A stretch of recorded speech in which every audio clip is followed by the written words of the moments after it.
Baik, Assalamualaikum warahmatullahi wabarakatuh. Pada kesempatan kali ini, kelompok kami akan mempresentasikan salah satu materi dari mata kuliah Akuntansi Keuangan Menengah 2, yaitu Dilutive Securities. Sebelum mulai ke materinya, izinkan kelompok kami memperkenalkan diri. Kami dari kelompok 2 yang beranggotakan saya sendiri, Yuliani Cantika dengan NIM 2024 1211 026, dan rekan saya, Saya Ruta Fasya, Presiden Putar dengan NIM 2024 12 11 048.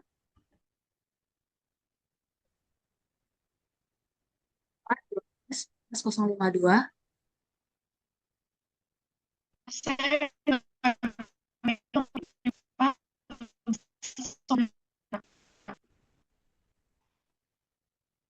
baik, kita akan masuk ke daftar isi. Yang pertama, kita akan membahas tentang substansi sekuritas dilutif. Yang kedua ada hutang konvertibel. Yang ketiga ada saham preferred konvertibel. Yang keempat ada waran. Kelima, struktur modal sederhana dan struktur modal kompleks.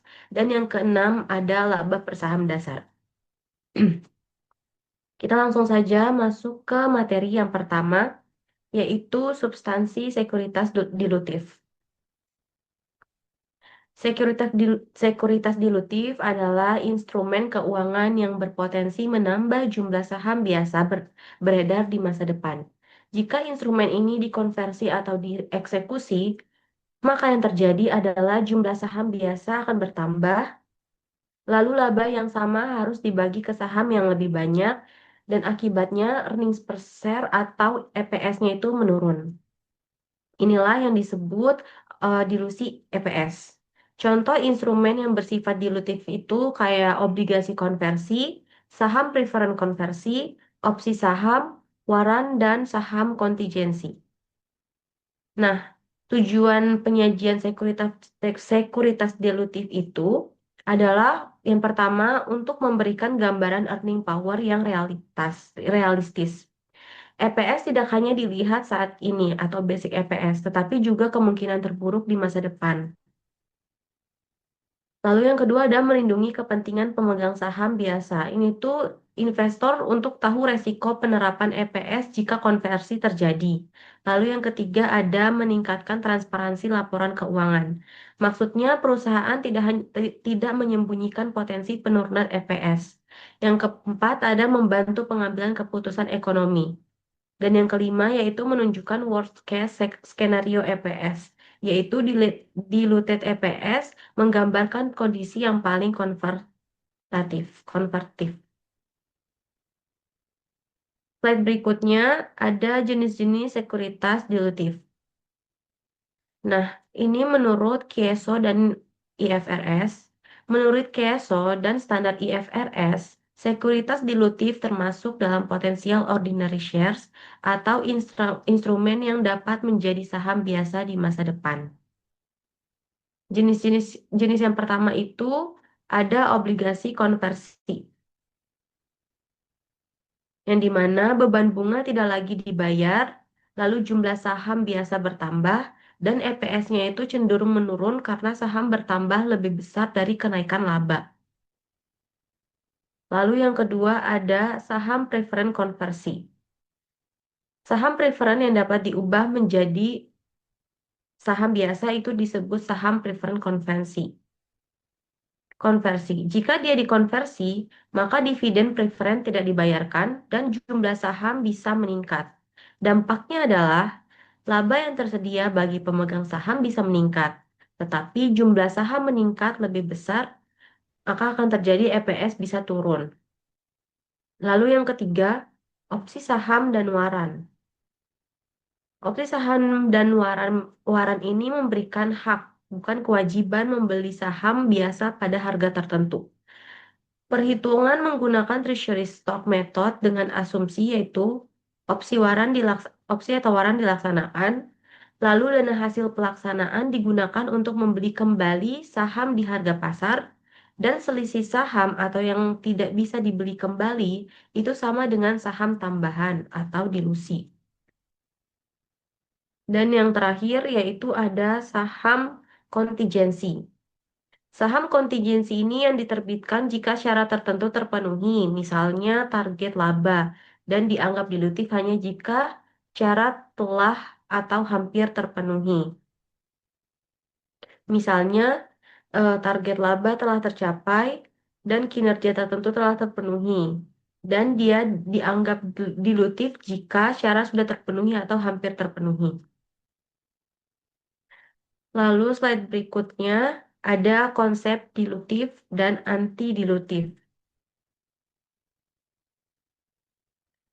Dilutif sendiri itu dia menyebabkan EPS-nya menurun. Lalu kenaikan sahamnya lebih besar dari kenaikan laba, serta dia merugikan pemegang saham dan dimasukkan dalam perhitungan dilutif EPS. Sedangkan yang anti-dilutif itu ciri-cirinya adalah EPS-nya naik atau tetap. Dia tidak mencerminkan resiko dilusi, tidak merugikan pemegang saham biasa, serta tidak dimasukkan dalam diluted EPS atau IFRS. Prinsip utamanya itu ada pada aturan kuncinya yang sederhana. Jika EPS setelah dikonversi kurang dari basic EPS, maka dia dilutif dan dimasukkan ke diluted EPS. Tetapi jika EPS setelah dikonversi lebih dari basic EPS, maka dia anti-dilutif dan dia dikeluarkan dari perhitungan.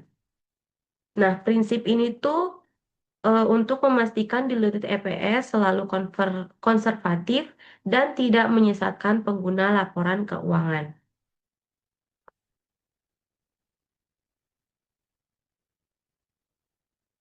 Untuk prinsip perhitungan diluted EPS ini, Kieso tuh menekankan pendekatan as if converted, yaitu sekuritas dianggap sudah dikonversi sejak awal periode laba disesuaikan. Misalnya, bunga setelah pajak ditambahkan kembali, dan jumlah saham disesuaikan dengan saham hasil konversi.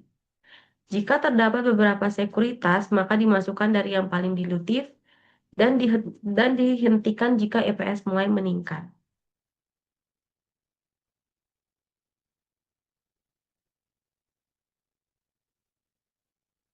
Untuk dampak sekuritas dilutif bagi pengguna laporan keuangan itu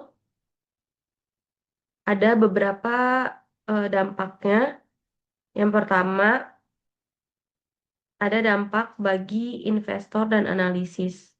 Dampaknya itu akan untuk mengetahui potensi penurunan EPS di masa depan, memahami resiko dilusi kepemilikan, dan membantu menilai kualitas laba.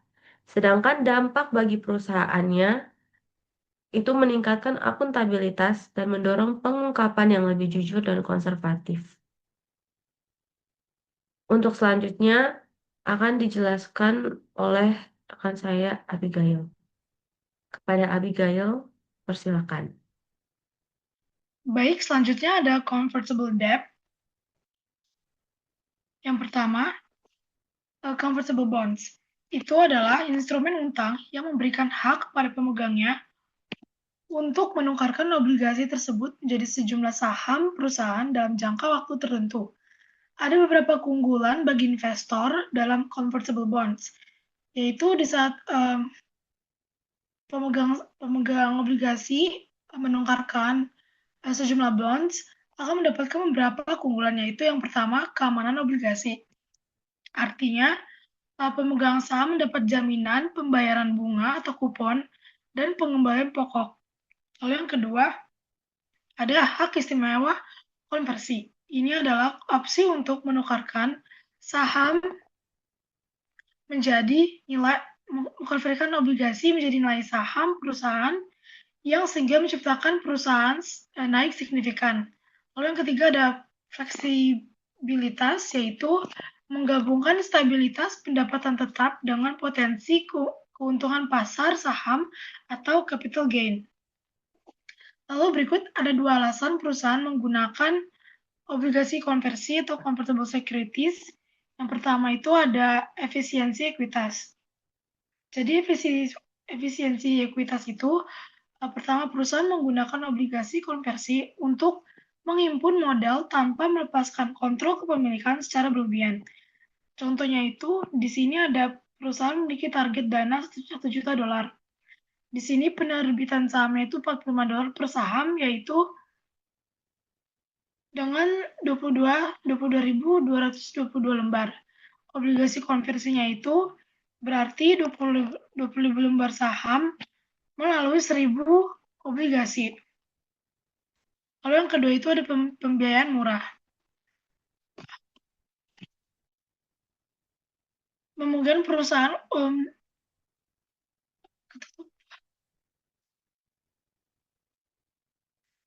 pembiayaan murah, yaitu obligasi konversi memungkinkan perusahaan mendapatkan utang dengan biaya atau bunga yang jauh lebih rendah dibanding obligasi biasa. Nah, ini menciptakan daya tarik para investor, yaitu investor bersedia untuk menerima bunga rendah karena mereka mendapatkan yang dibilang bonus berupa opsi beli saham di masa depan. Lalu di sini ada studi kasus. Di sini China Minsheng Bank atau Shannon menerbitkan obligasi konversi dengan imbal hasil efektif hanya 1,5%. Angka ini jauh lebih rendah dibandingkan tingkat bunga yang harus dibayar jika mereka menerbitkan obligasi biasa atau straight debt. Lalu ada perhitungan akuntansi untuk convertible debt, yaitu utang konversi, instrumen campuran. Pertama, ada beberapa jenis, yaitu instrumen campuran atau compound instrument. Utang konversi dianggap sebagai instrumen campuran atau compound instrument karena mengandung dua komponen sekaligus. Yang pertama adalah liabilitas utang dan ekuitas atau hak konversi. Nah, menurut standar IFRS, kedua komponen ini tuh harus dipisahkan dalam pencatatan akuntansi sehingga perusahaan harus menggunakan dan wajib menggunakan metode with and without untuk menentukan nilai masing-masing komponen.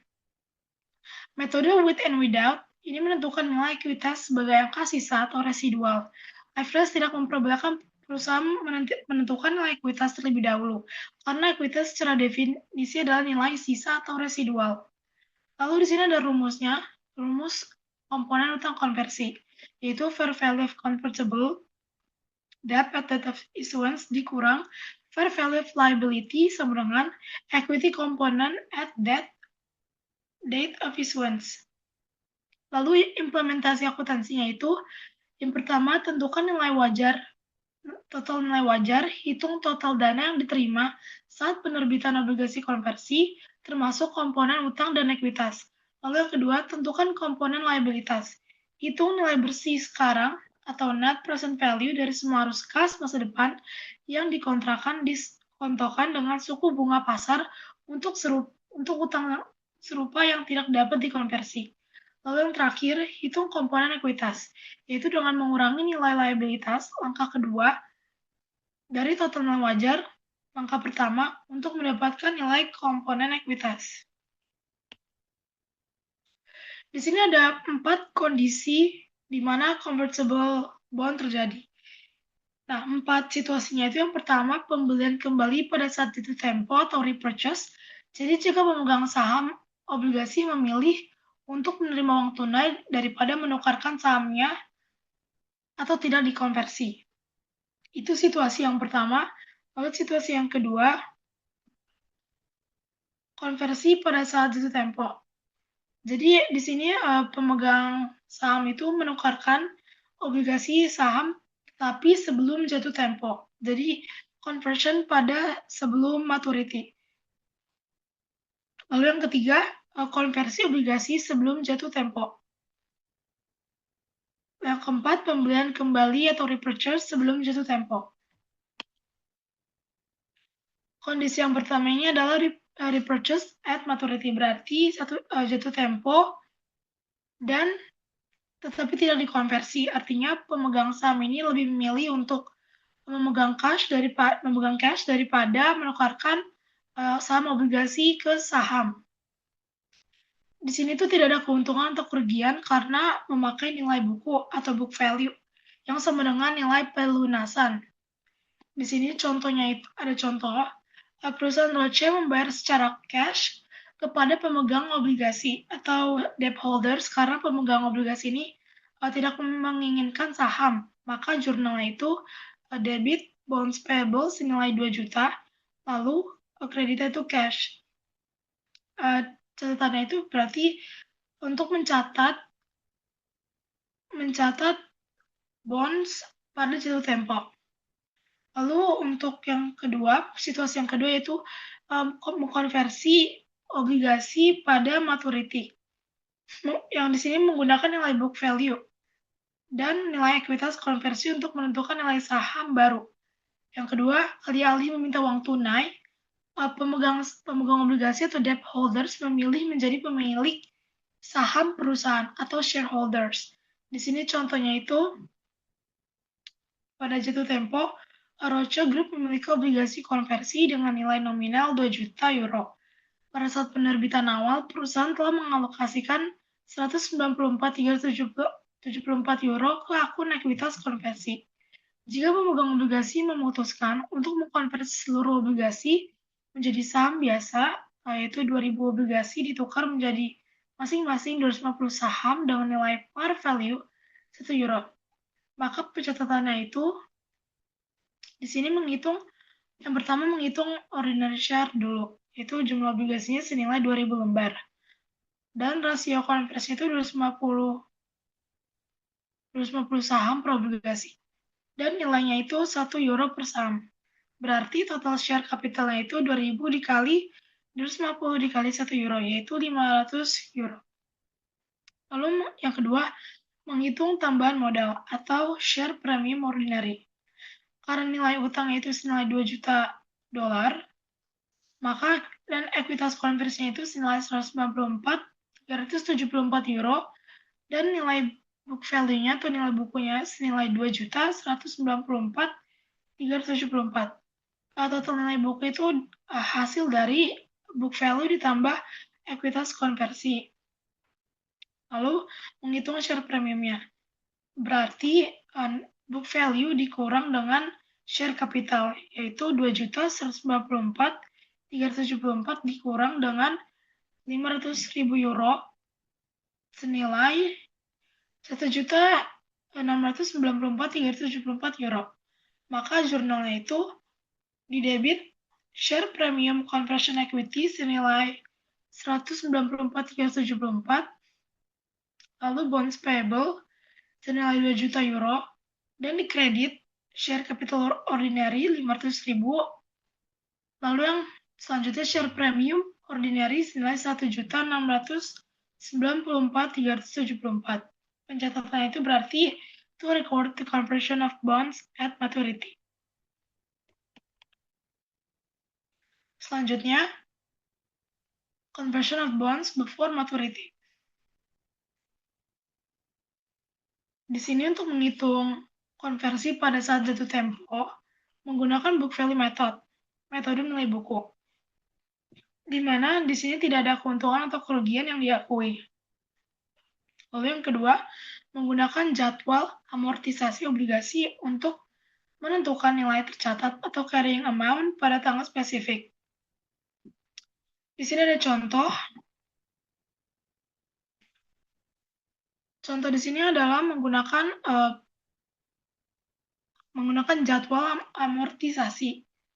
Oke, pada tanggal 31 Desember 2020, pemegang obligasi Roche Group memutuskan untuk mengkonversi obligasi mereka menjadi saham biasa. Berdasarkan jadwal amortisasi, nilai tercatat atau carrying amount pada tanggal tersebut adalah 1.184.464. Diketahui saldo share premium conversion equity saat itu adalah 194.374 euro. Obligasi tersebut dikonversi menjadi 500 lembar saham biasa dengan nilai par 1 euro. Totalnya itu 500 euro. Maka jurnal transaksinya adalah yang pertama, sebelum menjurnal kita disuruh menghitung identifikasi nilai dikonversi. Karena kita mengkonversi nilai pada tanggal 31 Desember 2020, yaitu dengan obligasi senilai 1.894.464, maka cadangan ekuitas itu senilai 194.374. Maka total book value atau nilai bukunya itu 1.894.464 ditambah dengan 194.374 senilai dengan 2.088.838. Maka kita disuruh menghitung ekuitas. Di sini book value senilai 2.088.838 dikurang dengan nilai par, yaitu dengan senilai 500 euro. Hasilnya itu 1.588.838 euro.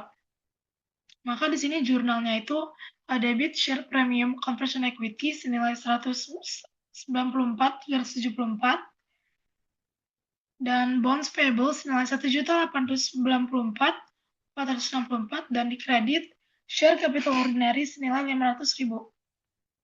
Selanjutnya, di share premium ordinary senilai 1.588.838. Pencatatan itu to record the conversion of bonds before maturity. Berarti ini situasi di mana sebelum jatuh tempo.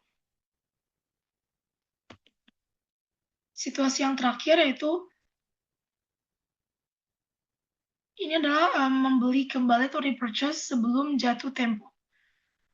Yang pertama itu kita menghitung apakah perusahaan untung atau rugi. Jadi di sini kita mengukur untung atau ruginya membayar utang. Terus yang kedua, harga pasar berubah karena di sini mengikuti harga pasar, kondisi ekonomi, harga utang di pasar bisa lebih mahal atau lebih murah dari catatan di buku perusahaan. Lalu di sini ada contohnya, pada 31 Desember 2020, Roche memutuskan membeli kembali obligasinya dengan harga pasar 1.965 euro. Pada tanggal tersebut, book value di perusahaan itu senilai 1.894.464 dengan nilai wajar atau harga pasarnya pada saat itu senilai 1.904.900 dan saldo awal cadangan ekuitas senilai 194.374. Di sini berarti kita harus menghitung dulu loss atau ruginya. Di sini harga pasar senilai 1.904.900. Lalu nilai buku utangnya atau book value utangnya itu 1.894.464. Berarti di sini ada kerugian di mana book value di perusahaan itu nilainya lebih kecil daripada nilai pasar, sehingga perusahaan mengalami kerugian senilai 10.436 euro. Lalu kita menghitung pengurangan ekuitas. Di sini total harga belinya itu 1.965 euro. Lalu dikurangi harga pasar yang senilai 1.904.900, maka pengurangannya itu 1.965 euro dikurang dengan 1.904.900 sama dengan 60.100. Maka jurnalnya itu di debit bonds payable 1.894.464 dan di sini share premiumnya itu di debit karena kita mengalami kerugian yang seharusnya share premium itu dikredit, maka di debit dengan senilai 60.100. Lalu ada loss on repurchase senilai 10.436. Lalu cash dikredit senilai 1.965.000. Lalu di sini ada induced conversions. Induced conversions itu dilakukan perusahaan sebagai untuk merayu pemegang obligasi agar melakukan konversi guna mengurangi biaya bunga atau memperbaiki rasio utang. Di sini ada beberapa hal yang dilakukan perusahaan dalam induced conversions, yaitu yang pertama, pemberian sweetener. Pemberian sweetener itu perusahaan memberikan insentif tambahan, bisa berupa kas atau saham ekstra, agar konversi segera dilakukan. Lalu yang kedua, biaya konversi atau conversion expense. Insentif tambahan ini wajib dilaporkan sebagai beban periode berjalan, bukan sebagai pengurangan ekuitas. Baik, selanjutnya dilanjutkan oleh rekan saya, Silviana. Oke, saya akan lanjut. Pada slide ini saya akan menjelaskan konsep dasar saham preferred convertible dan kaitannya dengan EPS. Next. Saham preferred convertible adalah instrumen ekuitas yang memberikan hak kepada pemegangnya untuk mengubah saham preferred menjadi saham biasa. berdasarkan rasio dan periode tertentu yang telah ditetapkan saat penerbitan. Artinya, awalnya investor memegang saham preferen dan mendapatkan dividen tetap, tetapi di masa depan ia bisa mengubahnya menjadi saham biasa untuk memperoleh potensi capital gain. Lalu dalam teori keuangan, saham preferen convertible disebut hybrid security karena memiliki dua karakteristik. Yang pertama, karakteristik preferen atau income security mencakup mendapatkan dividen tetap, memiliki prioritas pembagian dividen sebelum saham biasa, lalu memberikan downside protection. Yang kedua ada karakteristik ekuitas atau growth security. Ada potensi kenaikan nilai jika dikonversi, lalu investor bisa ikut menikmati kenaikan harga saham biasa. Jadi, instrumen ini adalah kombinasi antara stabilitas dan pertumbuhan. Lalu ada fitur utama, beberapa fitur pentingnya. Yang pertama, ada conversion ratio, merupakan beberapa saham biasa yang diterima untuk setiap satu saham preferen. Yang kedua, ada conversion price, harga implisit konversi, nominal dibagi rasionya. Lalu yang ketiga ada optional conversion, merupakan hak ada di investor. Lalu yang terakhir ada dilutive potensial. Jika dikonversi, jumlah saham biasa bertambah, maka bisa menurunkan EPS. Lalu tujuan penerbitannya apa? Mengapa perusahaan menerbitkannya? Yang pertama, gunanya untuk menurunkan cost of capital. Yang kedua, menarik investor konservatif. Yang ketiga, pendanaan jangka panjang tanpa menambah leverage seperti utang. Lalu transisi ke EPS-nya itu apa? Karena ada potensi konversi, maka saham ini menjadi potensial saham biasa dalam perhitungan diluted EPS. Next.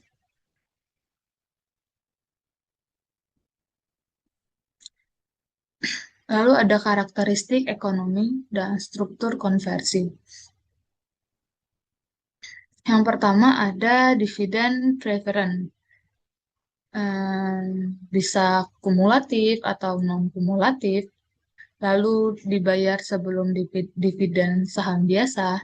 Dalam konteks EPS, dividen preferen ini akan dikurangkan dari laba bersih saat menghitung basic EPS. Lalu yang kedua itu ada conversion feature. Conversion feature atau investor memiliki opsi mengubah saham preferen menjadi saham biasa. Conversion ratio menentukan jumlah saham biasa yang diterima. Contohnya itu satu saham preferen dan dua saham biasa. Jika ada 1.000 saham preferen, maka potensi 2.000 saham biasa tambahan. Inilah sumber potensi dilusi EPS-nya. Lalu yang ketiga ada conversion price. Conversion price sama dengan nilai nominal dibagi conversion ratio. Misalnya, ada nilai nominal sebesar 100.000 dengan rasio 2:1. Maka conversion price-nya itu sebesar 50.000 dari 100.000 per 2. Jika harga pasar saham biasanya itu lebih besar dari 50.000, maka investor akan konversi. Lalu yang keempat ada dilution effect. Dilution effect jika konversi jumlah saham biasa meningkat, maka menurunkan EPS. Atau jika dikonversi jumlah saham tetap meningkat, labanya tetap sama, EPS-nya itu akan turun. Lalu yang kelima ada call future. Itu merupakan karakteristik yang opsional. Perusahaan dapat memaksa konversi jika harga saham biasa naik signifikan. perspektif investor dan perusahaan. Kalau investor itu yang pertama itu ada downside protection atau dividen. Yang kedua ada upside potensial atau konversi. Lalu perspektif perusahaan yang pertama itu tidak terjadi dilusi langsung saat penerbitan. Yang kedua ada dilusi baru terjadi jika dikonversi. Lalu ada pendanaan fleksibel dan menghindari dilusi langsung pada saat penerbitan. Inilah alasan mengapa dalam akuntansi EPS harus diuji apakah instrumen ini dilutif atau tidak. Next. Lalu ada perlakuan akuntansi pada saat penerbitan. Jika tidak ada kewajiban penebusan, maka diklasifikasikan sebagai ekuitas, bukan liabilitas, karena tidak ada kewajiban kontraktual membayar kas dan dividen bukan kewajiban hukum seperti bunga. Pengakuan awal, perusahaan mencatat sebesar nilai wajar kas yang diterima. Contohnya, PT XYZ menerbitkan 5.000 lembar saham preferred convertible dengan nominal 100.000 dijual 120.000.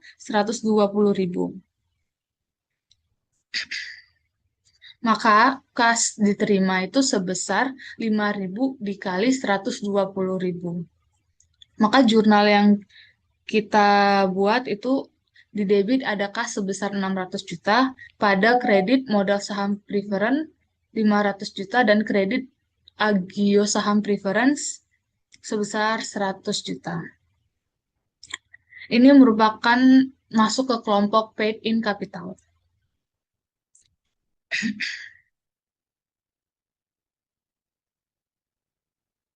Maka implikasi terhadap struktur modal yang pertama, total ekuitas meningkat, debt to equity ratio membaik, dan yang terakhir tidak menambah beban bunga. Namun karena bisa dikonversi, maka dalam analisis EPS harus diperhatikan potensi saham biasa tambahan. Next.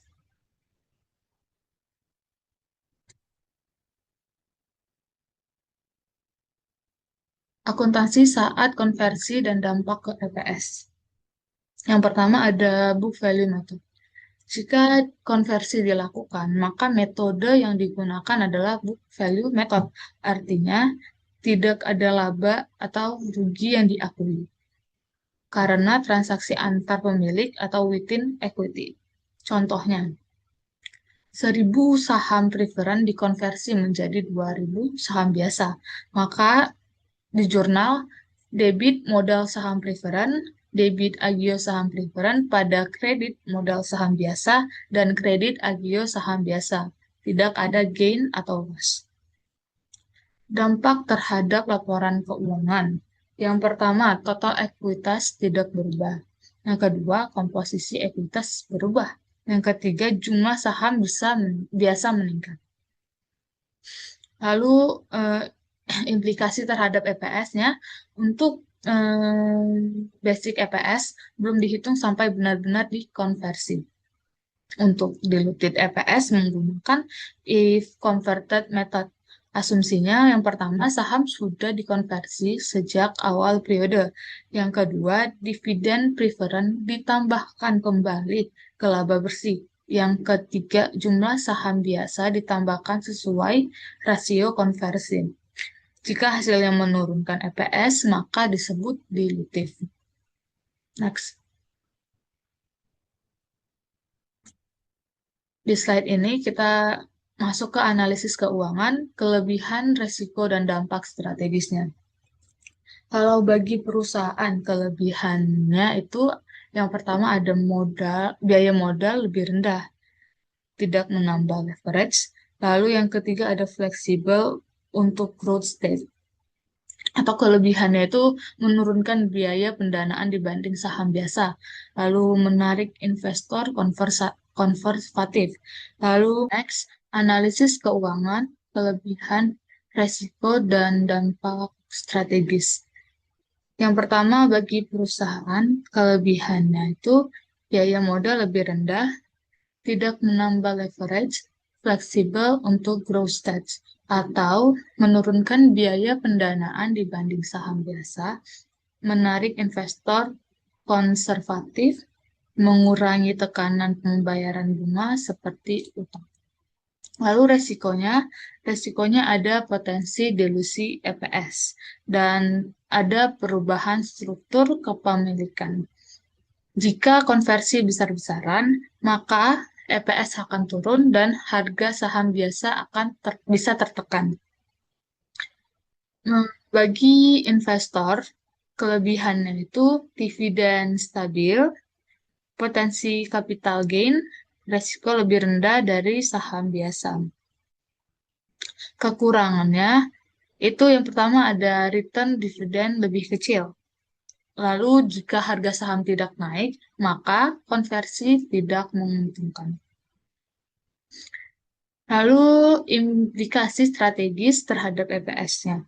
Karena merupakan potensial common stock, maka dapat memengaruhi diluted EPS, memengaruhi evaluasi perusahaan, dan investor akan melihat selisih basic versus diluted EPS-nya. Jika selisih besar, maka risiko dilusi akan tinggi.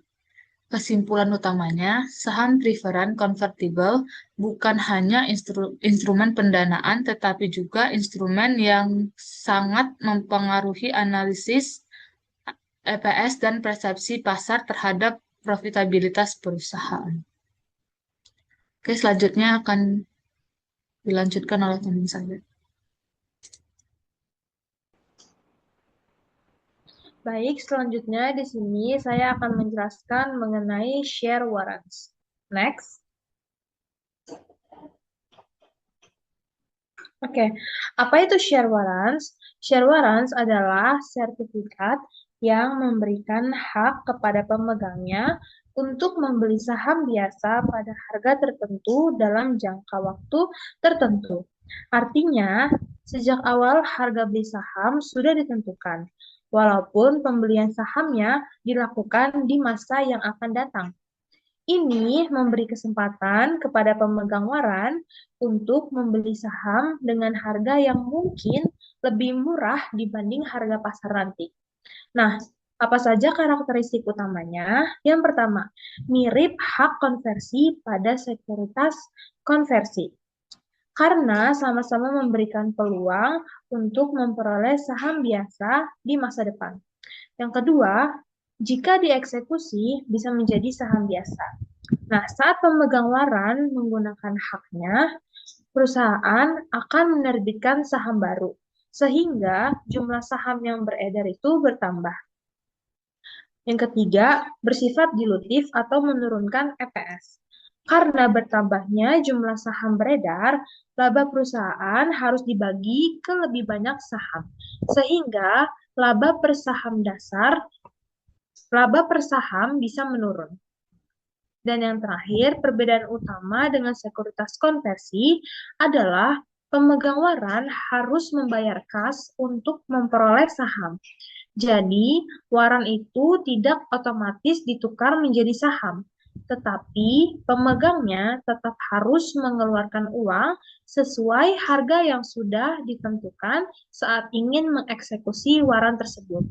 Kesimpulannya, waran itu memberikan peluang keuntungan di masa depan, tetapi tetap memerlukan pembayaran saat digunakan dan memiliki dampak pada jumlah saham beredar perusahaan. Next. Nah, ada situasi-situasi penerbitan share warrants.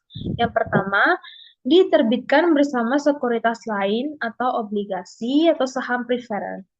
Nah, perusahaan sering menerbitkan waran bersama obligasi atau saham preferred untuk meningkatkan daya tarik sekuritas tersebut. Waran itu berfungsi sebagai equity kicker, yaitu tambahan insentif ekuitas yang memberi hak kepada investor untuk membeli saham biasa di depan. Selanjutnya, hak preemptif memegang saham lama. Dalam penerbitan saham baru, pemegang saham lama umumnya memiliki hak preemptif, yaitu hak untuk membeli saham baru terlebih dahulu sesuai proporsi kepemilikannya. Waran dapat diterbitkan sebagai bukti atas hak tersebut, sehingga pemegang saham tersebut dapat mempertahankan persentase kepemilikannya dan menghindari dilusi hak suara. Dan yang terakhir, kompensasi eksekutif dan karyawan. Nah, tujuannya itu adalah untuk memotivasi kinerja jangka panjang dan menyelaraskan kepentingan manajemen dengan pemegang saham. Jika harga saham meningkat, karyawan memperoleh manfaat ekonomi melalui pelaksanaan waran. Next. Nah, ada with and without method. Yang pertama, utang yang diterbitkan dengan waran merupakan compound instrument. Ada komponen liabilities itu obligasi, komponen ekuitas itu waran. Nah, with and without method, tentukan itu nilai wajar total dengan cara obligasi ditambah waran. Selanjutnya, hitung nilai wajar liabilitas atau obligasi tanpa waran, dan selisihnya dicatat sebagai ekuitas atau waran. Di sini kita dapat mendapatkan suatu contoh, yaitu pada suatu waktu Siemens AG menerbitkan obligasi yang disertai waran yang dapat dipisahkan dengan jangka waktu 5 tahun. Nah, waran tersebut memberikan hak kepada pemegangnya untuk membeli satu saham biasa dengan nilai nominal 5 euro pada harga 25 euro per saham. Pada saat itu, harga saham Siemens di pasar sekitar 30 euro. Nah, adanya waran ini membuat obligasi Siemens menjadi lebih menarik bagi investor, sehingga perusahaan dapat menerbitkan obligasi senilai 10 juta euro dengan tingkat bunga 8,34% yang lebih rendah dibandingkan tingkat bunga pasar. Total dana yang diperoleh dari penjualan obligasi dan waran tersebut adalah 10.200.000 euro. Nah, dalam pencatatannya, Siemens menggunakan metode with and without. Nilai kini arus kas obligasi dihitung sebesar 9.707.852 euro. Sedangkan selisih antara total penerimaan dan nilai obligasi tersebut yaitu 492.148 euro. Dicatat sebagai komponen ekuitas dari waran. Next. Selanjutnya, share warrants diterbitkan bersama sekuritas lain. Waran adalah opsi jangka panjang membeli saham biasa, umumnya berumur 5 tahun atau kadang 10 tahun. Dapat berupa detachable warrants atau dapat dipisahkan dan diperdagangkan. Dan ada juga non-detachable warrants, itu tidak dapat dipisahkan. Ada satu kasus, yaitu kasus Bohai Pharmaceutical Group. Perusahaan menerbitkan satu unit yang terdiri dari satu saham biasa dan satu waran yang bersifat detachable. Artinya, waran dapat dipisahkan dan diperdagangkan secara terpisah dari sahamnya. Waran tersebut memberikan hak kepada investor untuk membeli saham Bohai dengan harga 24,25 yuan per saham dalam jangka waktu 5 tahun. Harga unit yang dijual adalah sebesar 22,75 yuan, sedangkan harga saham sebelum penerbitan hanya sebesar 19,88 yuan. Selisih sebesar 2,87 yuan mencerminkan nilai waran yang dibayar investor untuk memperoleh hak membeli saham di masa depan. Nah, pada saat penerbitan, waran belum menguntungkan untuk dieksekusi karena harga saham masih di bawah harga pelaksanaan. Namun, Apabila harga saham meningkat, misalnya menjadi 30 yuan, investor memperoleh keuntungan yang signifikan setelah memperhitungkan harga eksekusi dan biaya waran. Next. Nah, ini with and without method. Komponen ekuitas dari penerbitan sekuritas. Ditulis fair value of bonds with warrant sebesar 10.200.000 euro dan dikurangi dengan fair value of liability component of debt at date of issuance itu sebesar 9.707.852 euro, maka didapat hasil yaitu equity component at date of issuance sebesar 492.148 euro. Nah, dalam kondisi ini, obligasi dijual dengan harga diskonto. Siemens mencatat penjualan tersebut sebagai berikut. Debit cash sebesar 9.707.852 pada kredit bonds payable sebesar 9.707.852. Selain itu, Siemens menjual waran yang dicatat ke akun share premium share warrants. Siemens membuat jurnal sebagai berikut, yaitu debit cash sebesar 492.148 dan kredit share premium share warrants sebesar 492.148. Nah, selanjutnya Siemens dapat menggabungkan pencatatan jurnal tersebut jika diinginkan. Namun, di sini jurnal ditampilkan secara terpisah untuk menunjukkan bahwa pembeli obligasi tidak hanya membeli obligasi, tetapi juga memperoleh potensi klaim atas saham biasa di masa depan. Dengan asumsi para investor mengeksekusi seluruh 10.000 waran atau satu waran untuk satu saham biasa, Siemens membuat jurnal sebagai berikut. Cash 10 juta dikali 25 euro sebesar 250.000 dan share premium share waran sebesar 492.148. Pada kredit, share capital ordinary 10.000 dikali 5 euro didapat 50.000 dan share premium ordinary sebesar 692.148. Next. Baik, selanjutnya itu adalah struktur modal sederhana dan kompleks. Next.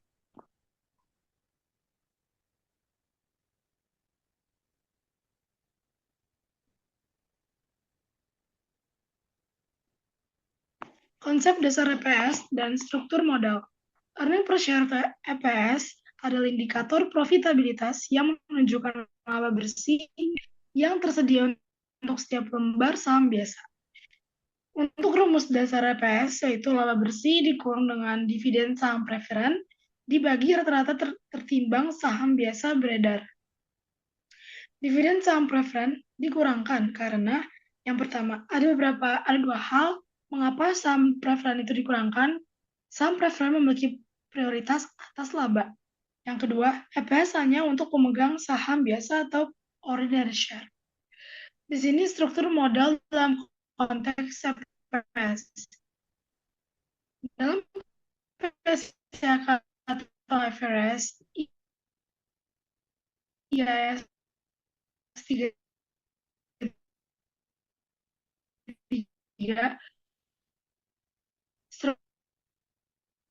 struktur modal dibaginya menghitung kedua, struktur memiliki saham biasa, saham preferen convertible, obligasi convertible, opsi, atau waran saham. Wajib menyajikan basic EPS dan diluted EPS. Next. Ada saham preferen convertible dalam struktur modal. Definisinya, saham preferen convertible adalah saham preferen yang dapat dikonversi menjadi saham biasa dalam rasio tertentu. Karakteristiknya, yang pertama ada hybrid security, yang kedua membayar dividen tetap, yang ketiga memiliki potensi dilusi EPS. Mengapa berpengaruh ke EPS? Karena jika dikonversi, yang pertama, dividen preferen tidak lagi dibayar. Yang kedua, jumlah saham biasa bertambah. Artinya, pembilang atau numerator akan naik dan penyebut atau denominator akan naik juga. Namun, biasanya kenaikan denominator lebih besar, maka EPS akan turun dan dilusi. Lalu potensi dilusinya, instrumen disebut dilutif jika diluted EPS lebih kecil dari basic EPS. Jika justru meningkatkan EPS, maka disebut anti-dilutif dan tidak dimasukkan dalam perhitungan diluted EPS. Ini prinsip penting dalam IAS 33. Next.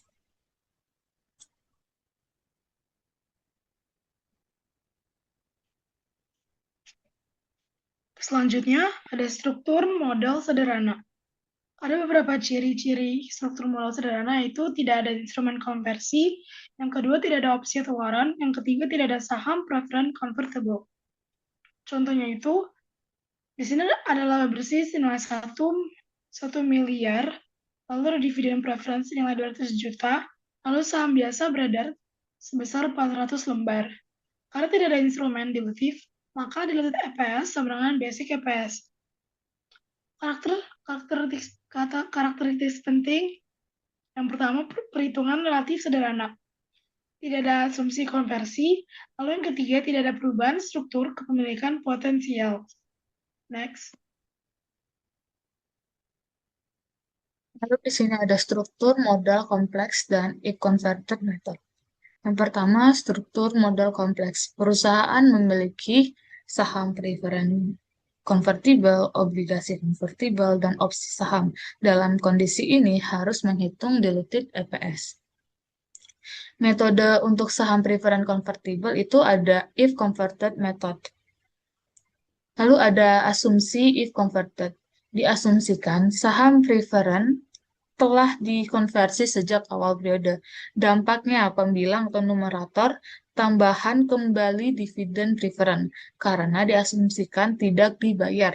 Lalu penyebut atau denominator tambahan jumlah saham biasa hasil konversi.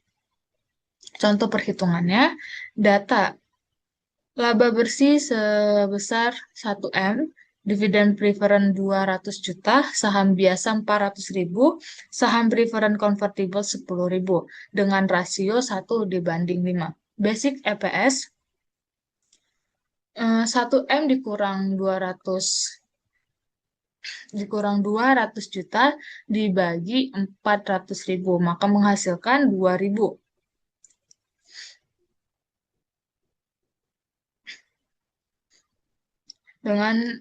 Maka numeratornya sebesar 1M, denominatornya 400.000 ditambah 10.000 dikali 5 menghasilkan 450.000. Maka diluted EPS-nya 1M dibagi 450.000 menghasilkan 2.222.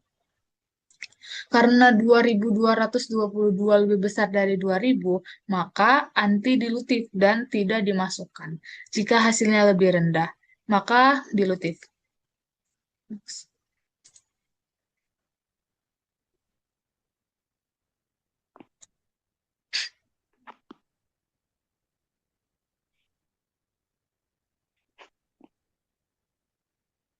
Next.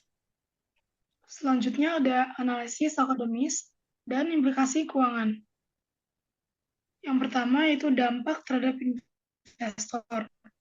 Diluted EPS memberikan pertama gambaran konservatif, lalu yang kedua ada worst case scenario profit per share, lalu yang ketiga informasi potensi dilusi kepemilikan, lalu yang kedua dampak terhadap perusahaan. Jika banyak saham preferred convertible, maka EPS bisa menurun. Lalu yang kedua, price to earnings rasio bisa terpengaruh. Yang ketiga, persepsi pasar berubah. Yang ketiga, signifikansi konseptual. Struktur model kompleks menunjukkan bahwa yang pertama, struktur pendanaan mempengaruhi pelaporan laba. Yang kedua, EPS bukan hanya angka laba, tetapi fungsi dari struktur modal. Yang ketiga, struktur instrumen convertible mempengaruhi valuasi perusahaan.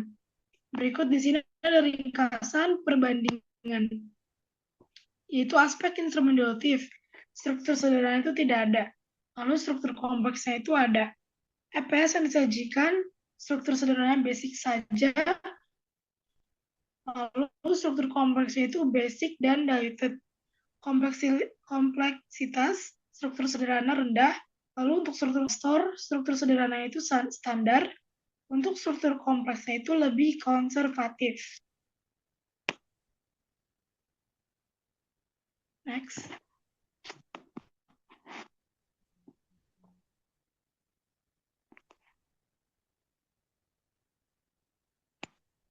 Next. Oke, baik. Akan saya lanjutkan ke materi yang berikutnya, yaitu laba per saham dasar. Pengertian laba per saham dasar itu, laba per saham dasar atau basic EPS adalah ukuran laba bersih perusahaan yang diperoleh untuk setiap satu lembar saham biasa yang beredar selama satu periode. EPS dasar sendiri itu menunjukkan kalau berapa besar hak laba pemegang saham biasa dan tanpa mempertimbangkan kemungkinan konversi sekuritas lain. Ini menghasilkan EPS dasar mencerminkan kondisi real saat ini dan bukan potensi di masa depan.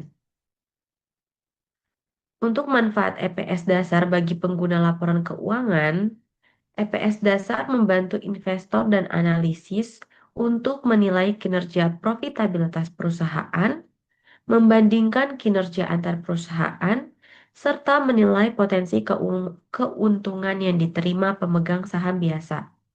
Nah, semakin tinggi EPS, maka semakin besar laba yang diterima per lembar saham.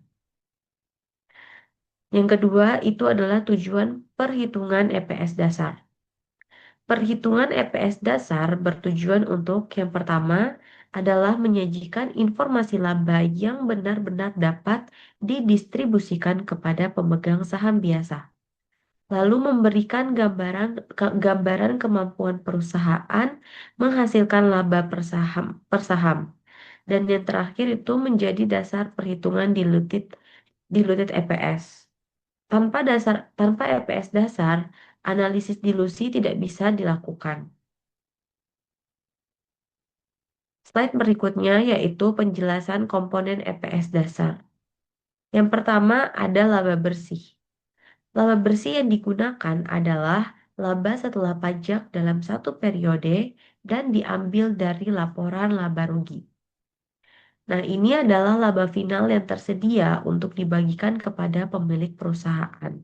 Namun, laba ini belum tentu seluruhnya milik pemegang saham biasa. Yang kedua, ada dividen saham preferen. Dividen saham preferen itu harus dikurangkan dari laba bersih karena bukan hak pemegang saham biasa. Menghasilkan EPS dasar hanya menghitung laba yang benar-benar menjadi hak pemegang saham biasa. Nah, perlu diingat bahwa jika perusahaan tidak memiliki saham preferen, maka nilai ini itu sama dengan 0. Dan jika saham preferen bersifat kumulatif, dividen tetap dikurangkan meskipun belum dibayar. Yang ketiga, jumlah rata-rata tertimbang saham biasa beredar. Dalam EPS dasar yang digunakan itu bukan jumlah saham di akhir periode, tetapi rata-rata tertimbang saham biasa yang beredar selama periode berjalan. Perhitungan ini tuh memperhitungkan waktu beredarnya saham. Lalu dia menyesuaikan perubahan jumlah saham seperti penerbitan saham baru, pembelian kembali saham atau treasury stock, dan stock split atau stock dividen.